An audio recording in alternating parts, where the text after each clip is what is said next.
Welcome to the Sell My Business Podcast. I'm your host, Jeffrey Feldberg.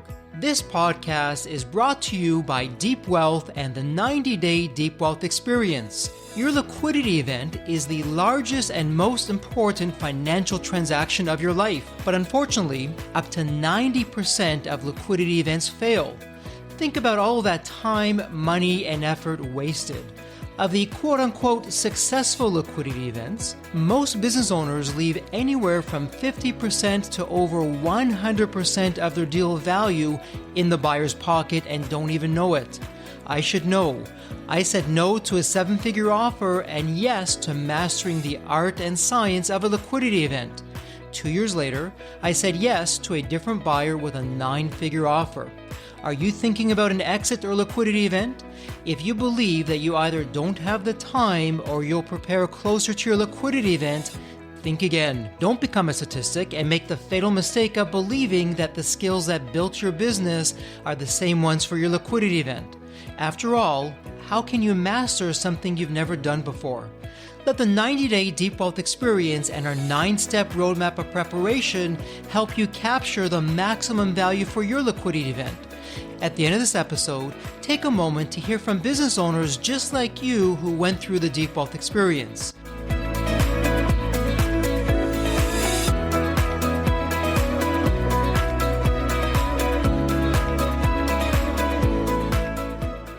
Sandy Vo is a visionary, meditation teacher, and yogi. She's the founder of the globally rated Prosperous The Podcast and her signature transformation program, Prosperous, School of Self-Realization, a 90-day integrative breakthrough experience for modern-day leaders. Sandy encountered the path of meditation after living with crippling depression and anxiety for most of her teen years. Through practicing self-transformational methods, Sandy learned how to self-heal mental, emotional, and physical trauma and break generational patterns. Today, Sandy speaks on stages, hosts live events, and facilitates experiences for people to remember their true nature. Sandy supports others in bridging the gap between the outer world of achievements and the inner world of fulfillment. Sandy offers a heart-centered holistic approach that integrates the mind, body, spirit, and guides individuals, no matter how busy, to experience life's greatest prosperity, self-realization. She is also the co-founder of a conscious media platform, Ladies Aligned. Sandy's work creates positive momentum for current and future generations. Welcome to the Sell My Business Podcast, and I have a question for you.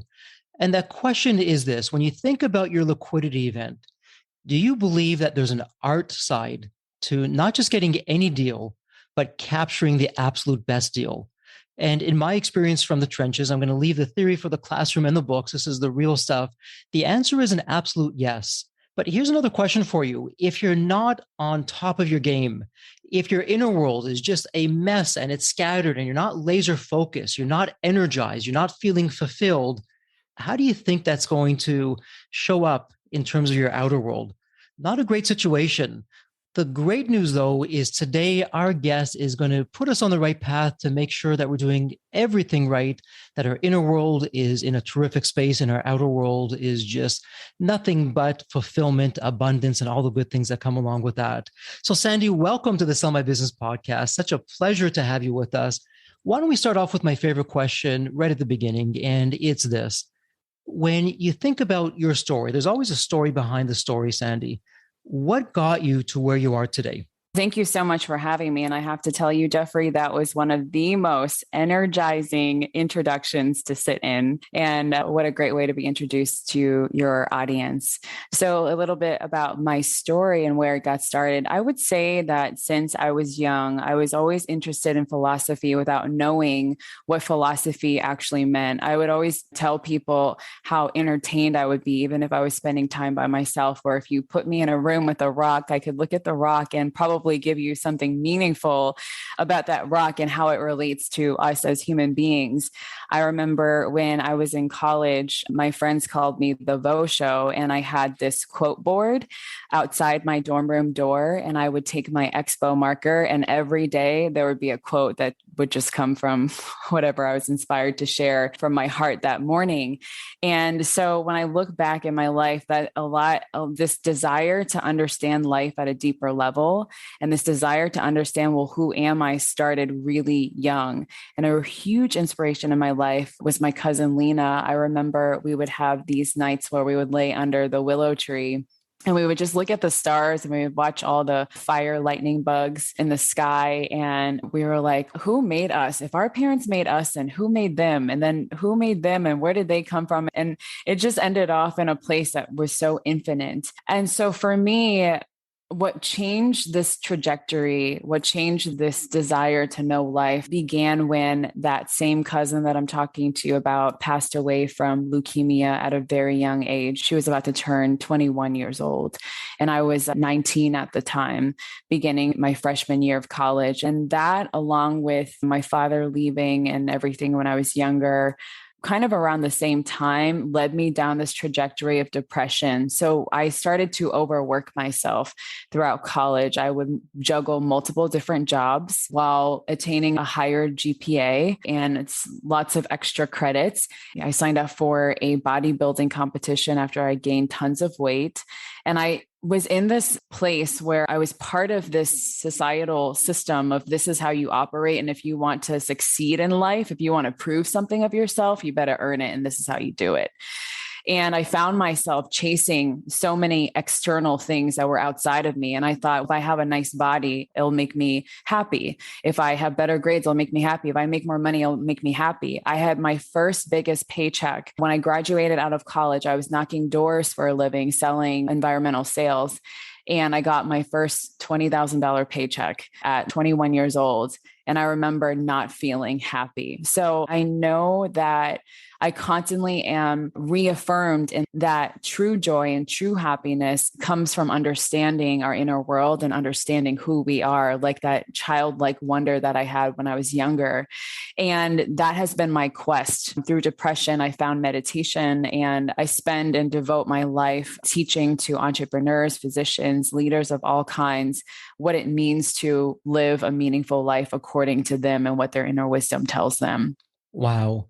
Sandy, firstly, thank you so much for being so vulnerable and open with some of your experiences growing up, which sounds like it just had such a catalyzing impact on you and who you would become. And I know for our listeners, some of them may be thinking, Sandy, that's a wonderful story that you have of how you took yourself from some really challenging situations and you're able to get out of that into a much better place. But, this meditation stuff and all this other, I'll call it woo-woo stuff that I hear out there, I don't know about that. I'm just so busy with my business. I don't have time to think. I don't have time really for anything else. Why should I even think about this? Why should I be trying to do some of the strategies that we're going to be talking about today? And Sandy, I'd love for you to share with our listeners, because you work with business owners, you work with leaders, you work just with terrific people. At the end of the day, let's put the titles aside, and people are people.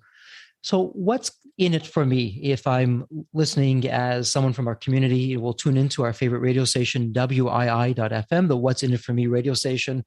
Why should I care about this, Sandy? What's going on with that? Yeah, it's a really great question. So I would ask you, how do you do what you do in order to make money in your life right now? How do you do it? It requires energy. Every morning you get up and you do certain things, or you have the energy. You feed your body food, which is calories, which converts to energy.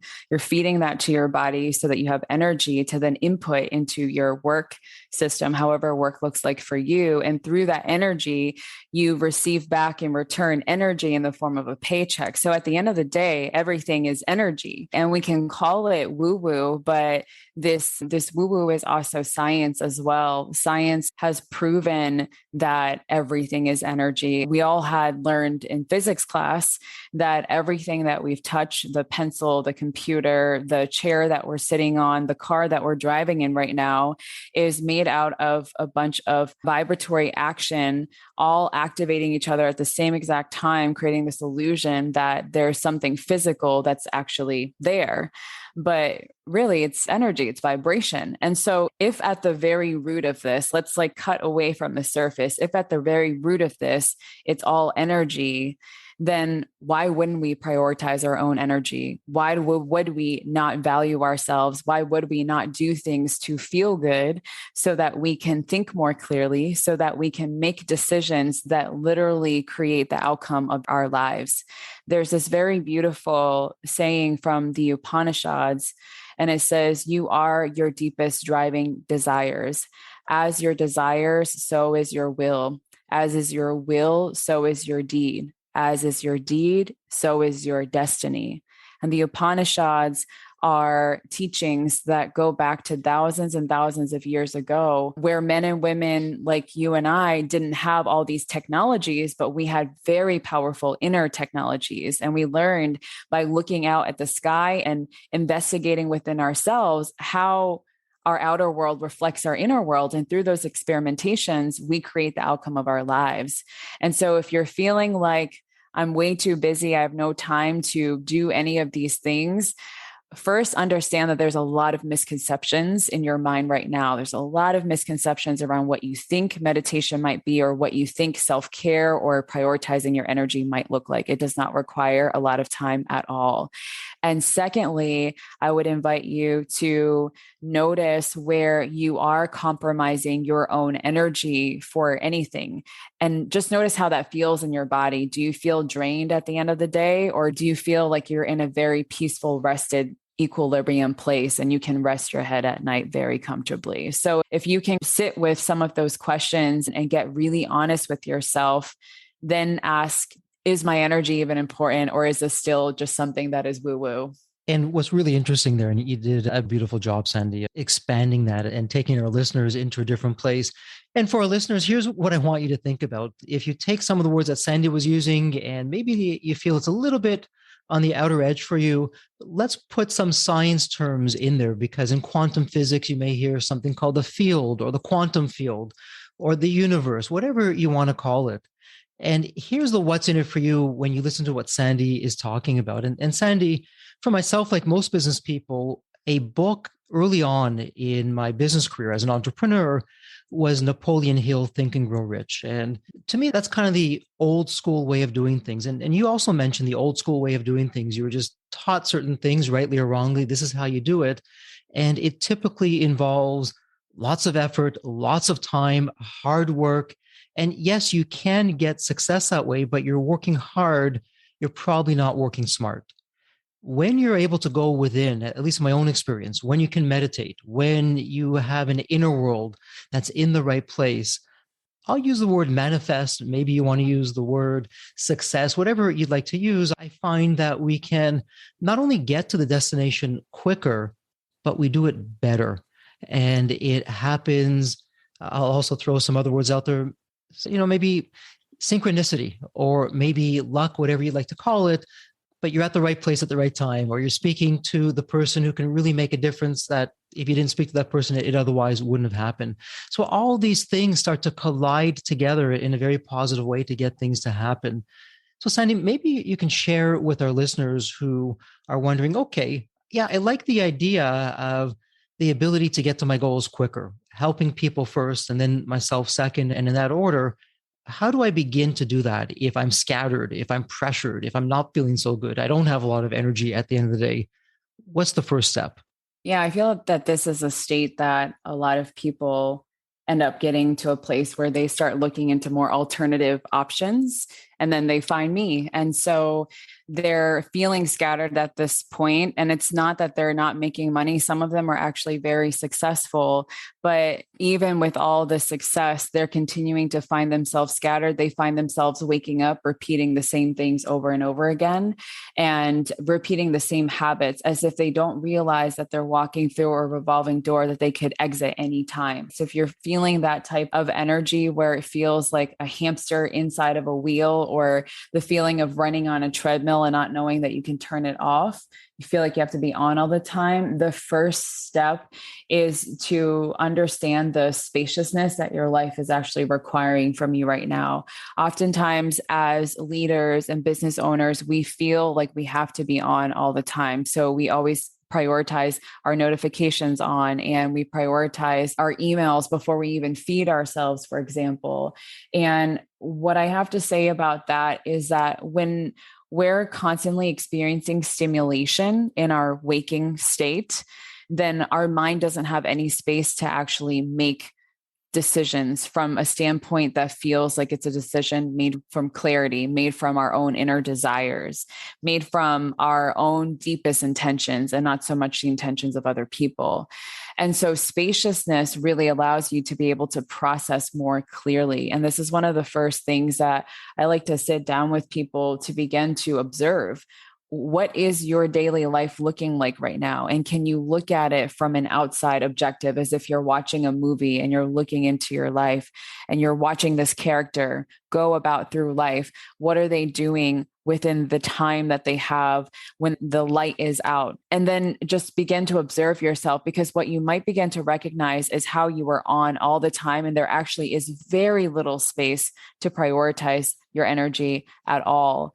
And the best example that I can give of this is, imagine the last time that you were stuck trying to solve a problem. Maybe it was a problem within your business.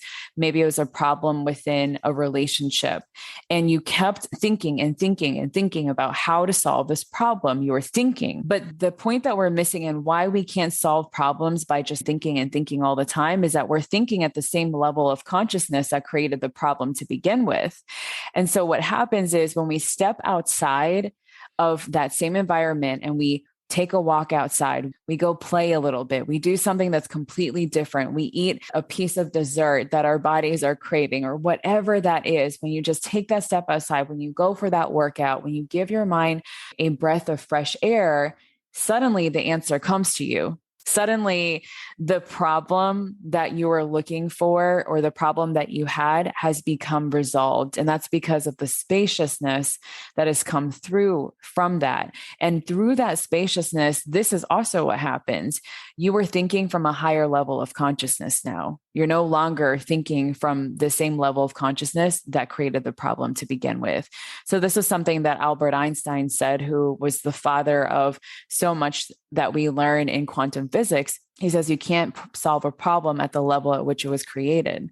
In order to solve a problem, you have to solve it from a higher level of consciousness. Wow, certainly a lot there.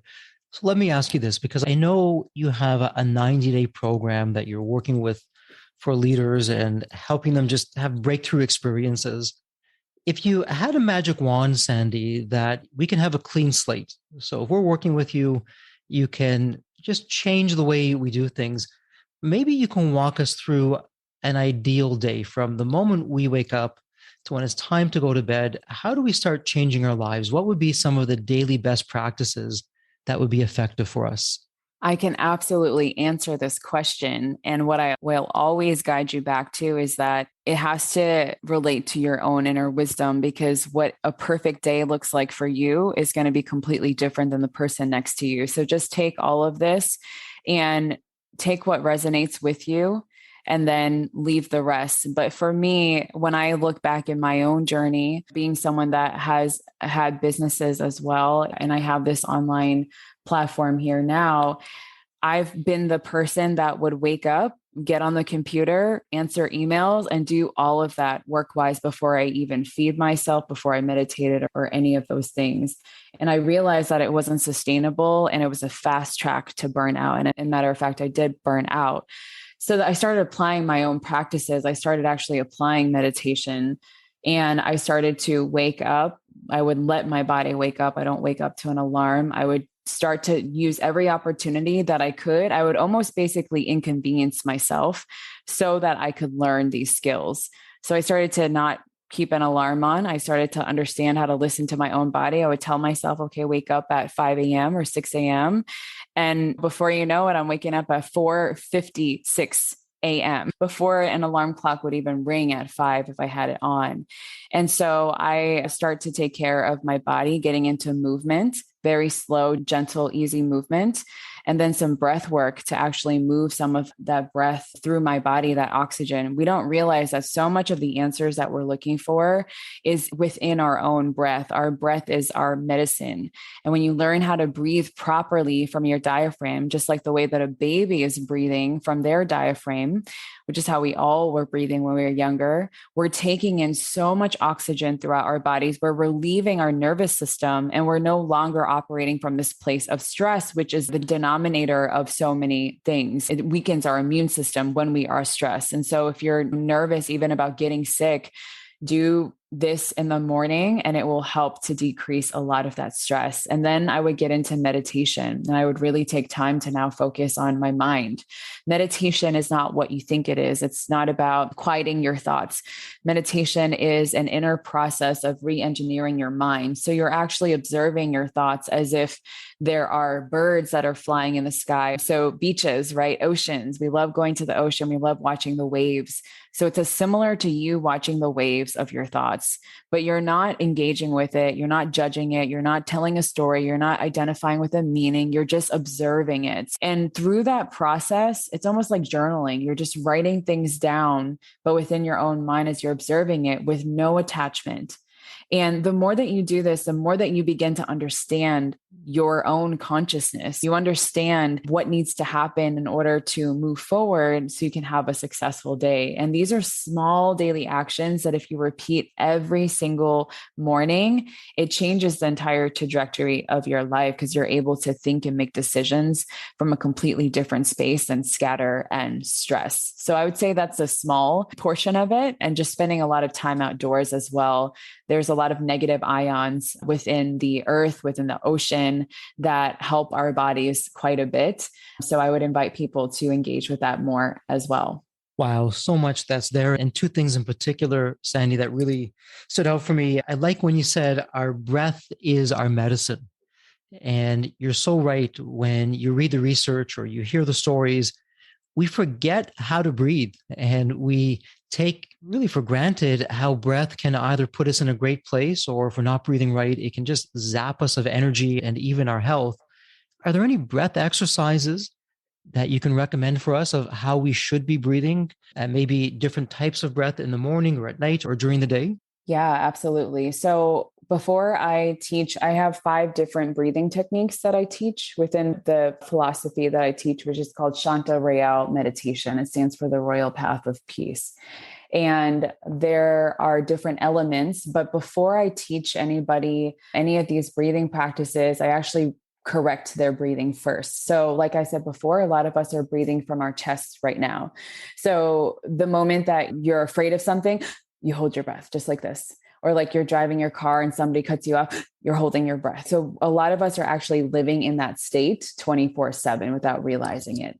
So I would help to correct their breathing, and by learning diaphragmatic breathing. So the way that you learn diaphragmatic breathing is you put the pressure on your stomach. So what I invite a lot of my students to do is lay on their stomachs when they're sleeping, or lay on their stomachs for 2 minutes every morning, and just begin to feel their stomach rising as they inhale, pushing off of the ground, and then completely deflating as they exhale. Because a healthy diaphragmatic breath looks like your ribs, your belly is rising out, like you're blowing into a balloon every time you inhale. And as you inhale, your belly is rising out, your collarbone is slowly rising up, and then you release. You're not breathing just from your chest. So I would invite you to lay on your stomach and begin to bring conscious awareness to your belly as you're breathing in and out. You take an inhale through your nose, feel your stomach completely expanding, and then exhale. Let the gravity from the floor, or let the pressure from the floor push up against you, and repeat that process. Or you can even take some weights. You can take some heavy books. You can put it on your stomach while lying on your back. If you have back issues and lying on your stomach is uncomfortable, then you lie on your back, you take some heavy books, put it on your diaphragm, and start to exercise your diaphragm in that way. Those are just some very simple ways to begin to practice breathing diaphragmatically. And then once you're done with that, you get into the more advanced breathing techniques like alternate nostril breathing, or I teach a fire breath. These are more advanced breathing technologies that really help to cleanse the body and purify the mind. And some of it just feels like you're drinking a straight shot of coffee. It's just how awake it makes you feel. But before you do that, teach your body how to breathe like the way that you did when you were a baby.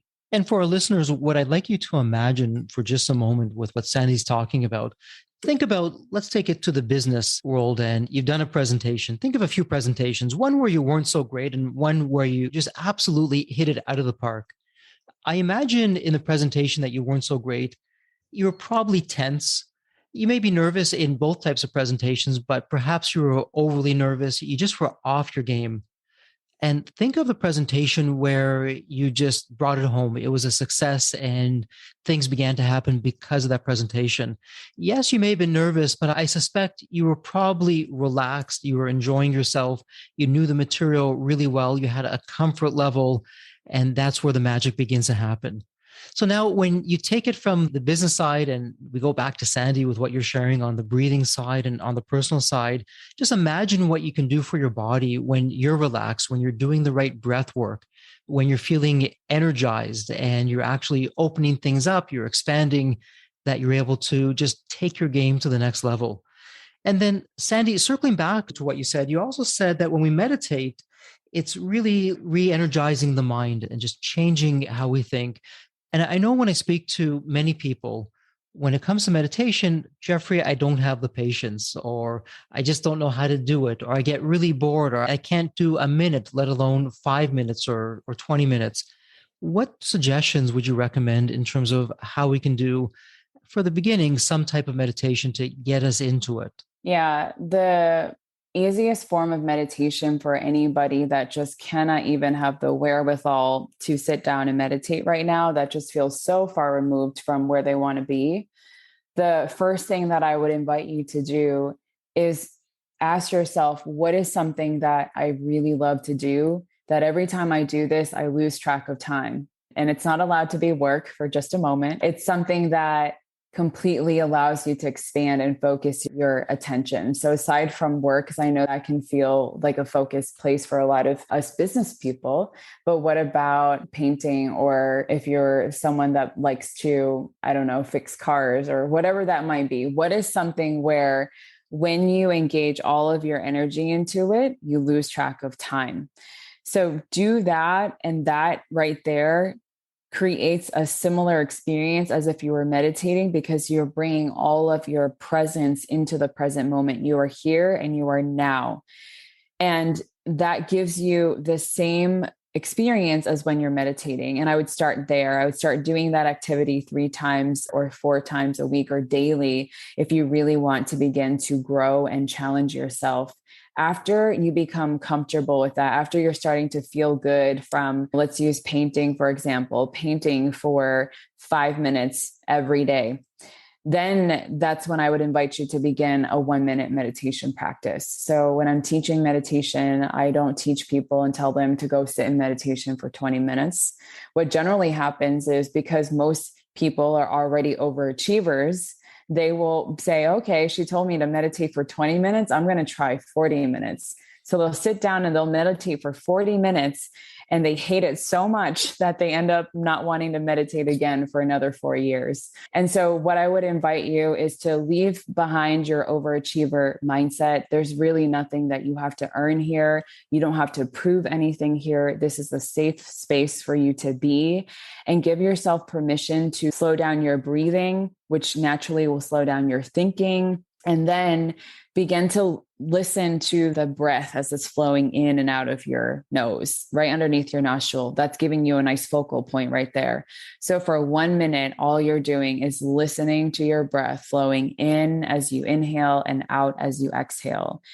That's your meditation right there. If you can practice strengthening that muscle every day and you start getting comfortable, then I would say add a few more minutes. And once you get comfortable with that, add a few more minutes.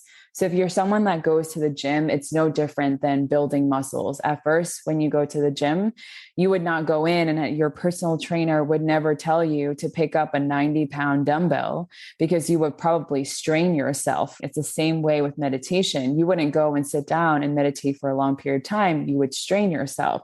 So you start off with that 2-pound dumbbell. You get comfortable with it. You build some muscle with it. You tear some muscle with it. You build some muscle with it. Once you're comfortable with that 2 pounds, the next week you add on another 5 pounds. Then you go up to 10, you go up to 20 and 25. And now you're just increasing your reps. Meditation works the same way. You start off with 1 minute, you get the form. There's a very particular system when it comes to breathing and meditating correctly. So even though the meditation is 1 minute, you got to sit properly or train your body so that you have the right form, just like working out. And once you get that form, all you need to do is focus your attention for that 1 minute at a time, and you quickly will slowly to increase your reps. A lot there, but I have to share with our listeners, it's well worth the time and effort. And let me bring this home for everyone, because you might be wondering, okay, sure, this sounds great, but what does it have to do with business? What does it have to do specifically with a liquidity event? After all, I'm listening to the Sell My Business podcast. And the answer there is there really is a method to the madness. So I want you to imagine that you're now in your liquidity event. Things are tracking along, but you're going to have challenges. The deal may die 1,000 times before it comes back to life. You're going to have stress. You're going to have pressure. You're going to have to make important decisions. Again, for most business owners, a liquidity event, it's the most important and the largest financial decision of a lifetime. So here's the question, and granted, it's a rhetorical question. When you're making decisions that affect the rest of your life, are you better making those decisions when you're scattered, when you're in a low energy place, when you're confused? Or are you better making those decisions when you have clarity, when you have energy, when you have focus? And again, rhetorical question, but we all know where we want to be. If you don't know how to get that clarity, how to get that focus, how to get that energy, you're going to be in trouble. And in a liquidity event, Sandy, we have something that a lot of business owners will go through, and it's called deal fatigue. And a lot of buyers, the sophisticated and the experienced buyers, they will do anything and everything to get a business owner into deal fatigue, where you're just tired. You're going to give in on terms you otherwise wouldn't have given in on because you're tired, you're frustrated, you just want to get over and done with, and you want to move on to the next chapter. You don't want that during your liquidity event. And the strategy, Sandy, that you're sharing help protect us against the deal fatigue.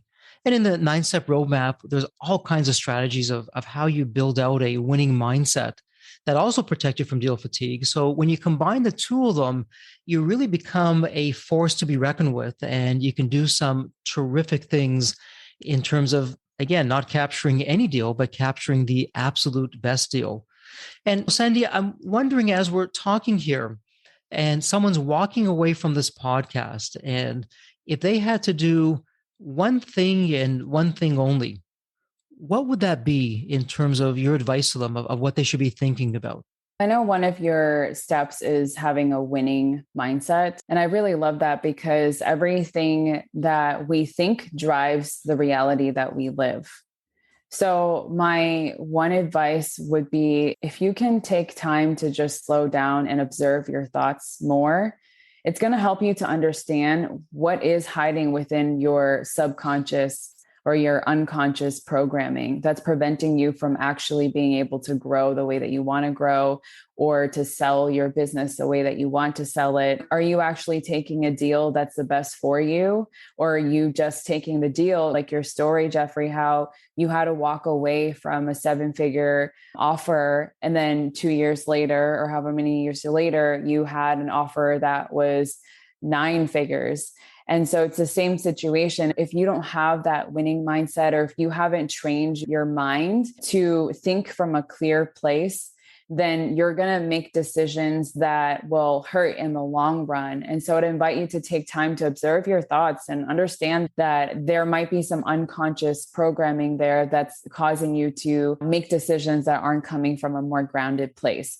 And give yourself so much grace and love in this process, because it takes a lot of work to undo. A lot of our result is in the environment that we grew up in as well. Our society, our school systems have trained us to think and operate in a certain way. So in my eyes, when you have a winning mindset, including doing things to train yourself to have winning mindset, it gives you the ability to now begin to change that trajectory. And you are trailblazing the path, not just for yourself and the legacy that you're leaving behind, but also for the generations that come after you as well. Some words for the wise, certainly. And thank you for sharing that, Sandy. So, Sandy, let me ask you this. As we begin to wrap up the podcast, let's do a thought experiment. And I want you to think about the movie Back to the Future. And in the movie, you have that magical DeLorean car that can take you to any point in time. So, Sandy, it's now tomorrow morning. You look outside your window, the DeLorean car is there, and the door is open. You hop in, and you can now go back to any point in your life. Maybe it's Sandy as a child or a teenager, young adult, whatever the case would be. What are you telling your younger self, Sandy, in terms of do this, but don't do that? Or here's some lessons learned, here's some life wisdom. What would that be like for you? Yeah. So when you said that, I went back to a time where I was playing outside. I had my toys, but I also was playing with dirt. So I was just like moving the dirt around and so happy. I could feel the sun on my body. I could see the shades with the leaves changing and noticing these simple things. And for me, it's a reminder to my younger self that we think that we want so many things, but it's truly the simplicity of life that brings the most joy. And so it's a reminder that the more that you can simplify your life, the more that you can appreciate and be grateful for what is right in front of you, the more that you are no longer seeking for a purpose, you realize that you are that purpose. And all that's left to do is to learn the lessons that we're here to learn as human beings, having these experiences, grow from them, and begin to embody my life in a way where I can look back and just be so grateful and honored that I got to live this life and I got to have this experience. Wow, there's so much wisdom in that, Sandy. And I really like your take on simplicity and how that simplicity can lead to fulfillment and really optimizing your life for happiness. And thank you so much for sharing that. Sandy, I will put this in the show notes, so it'll be a point and click for our listeners. Where would be the best place online for someone to get in touch with you?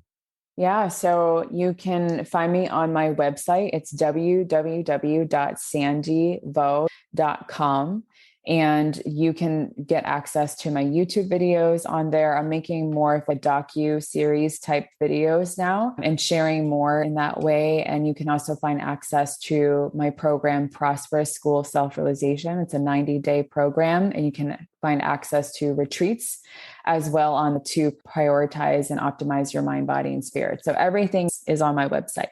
Love it. And again, we'll have that link there. And for our listeners, I really encourage you to take Sandy up on her offer, because when your inner game is right, everything else is going to fall into place, and it'll happen a lot more quicker and just more effortlessly than it would otherwise.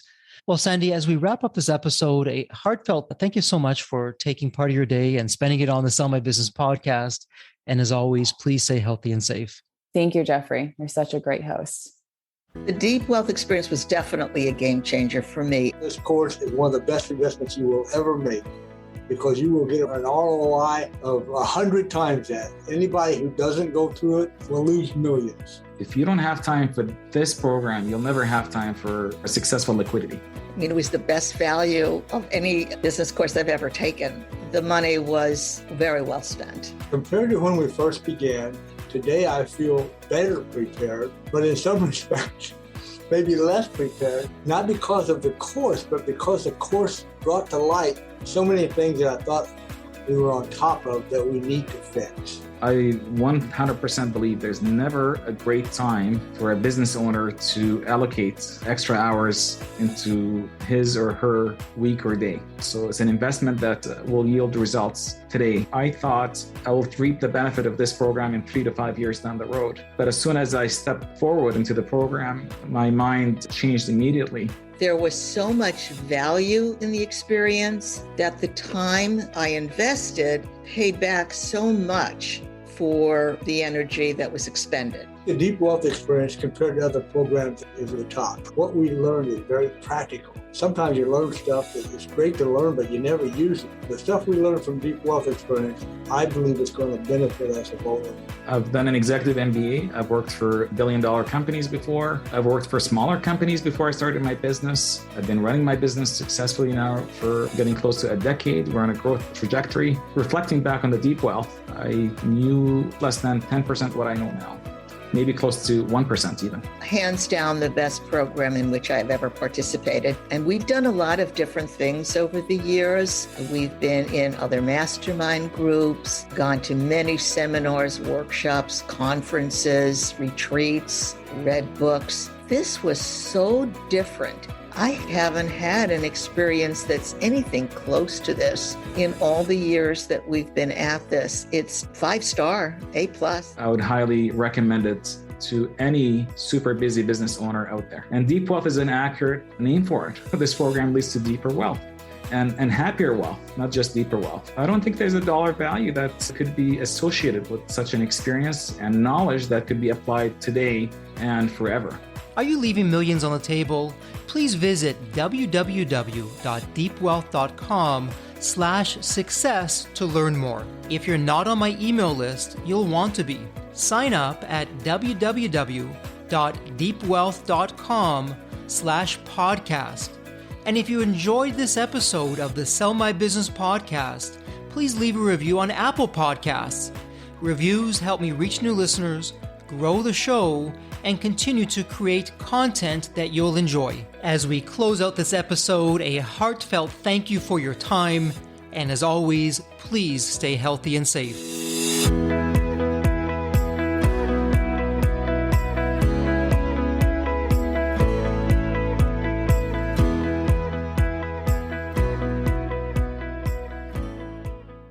The Deep Wealth experience was definitely a game changer for me. This course is one of the best investments you will ever make because you will get an ROI of 100 times that. Anybody who doesn't go through it will lose millions. If you don't have time for this program, you'll never have time for a successful liquidity.